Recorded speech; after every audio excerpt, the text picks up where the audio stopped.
I think Apple has no choice. If ultimately tariffs get placed on additional goods, so the tariffs today did not impact Apple incrementally. They're paying very modest tariffs. But the fear is twofold. One is that you're going to have tariffs placed on the remainder of Chinese imports, and Apple, 85% of what Apple sells basically comes from China. So you'd have a third of the business that would be impacted times 85%, so call it 25%, would be impacted by tariffs. And Apple would very likely have to pass that price along to consumers, and you'd likely have negative demand elasticity. Well, they don't have to pass it along. I mean, they could just absorb it in their profit margin, especially if it's kind of a one-time issue, right? No, I think it's highly unlikely. You can't absorb potentially a 10 or 25% tariff without materially impacting profits. I think they'd rather bet on elasticity not being quite as detrimental. I think the other thing, Kelly, that's really significant is what kind of retribution, direct or indirect, China might place on American companies, particularly, well-known companies like Apple. So, we've seen China in the past shut down iTunes movies and books. We've seen China delay the iPhone 6. It was a month delayed in its release in China. We've seen the company, undermine Hewlett-Packard's notebook business in 2010. And so there are many ways that, Apple or other prominent U.S. companies could be undermined in China. Yeah. And that retribution is really significant. John, that makes you think, okay, maybe a 12% repricing does make sense, especially the stock was near all-time highs. Well, you could argue that more than 12% would make sense because Apple's really potentially in a vice here.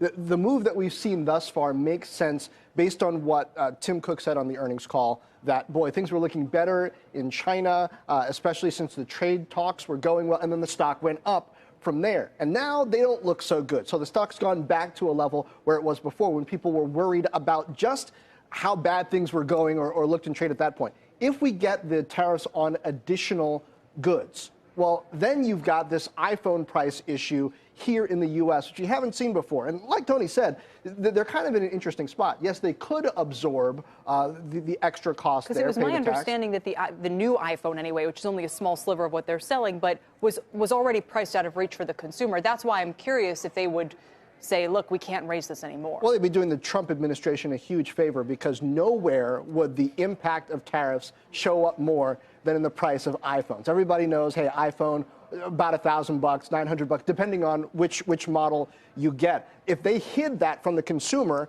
and allowed kind of the idea that the Chinese are paying this tariff, not the U.S. consumer who's going into an Apple store trying to get a phone, it'd be a huge favor. I don't know whether they'll do that or not. Or, Tony, if so many people would realize, okay, the stock price is down because of their gross margin pressure. But again, I take your point. You think they would go the other route.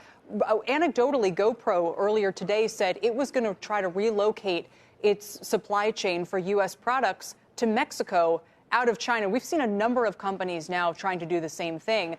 Apple can't do that, can they?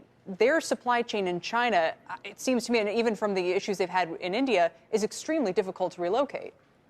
Yes, Apple's challenge is that there's more than 1 million employees in China working on the iPhone alone in terms of its supply chain and manufacturing. And so it's not only the manufacturing which is done there, it's the entire supply chain from a logistics perspective is all built around China. So the ability to do a relocation would take, years and years. It's not something that they could tactically turn a knob and make happen. So they are in a tough situation, and I think Apple executives in the past have acknowledged that it would be, A, very difficult to relocate the supply chain, and B, if faced with tariffs, they would pass them along. And finally, Tony, then how much would that increase the price of a $1,000 iPhone if they fully pass them along? Well, look, it depends if the tariff gets set at 10 or at 25%. So, if you're talking a 10% tariff, it would be $100. If it's a 25% tariff, you're looking at about a $250 increase in price at a time where, as John alluded to, there's increasing sensitivity to the price of iPhones.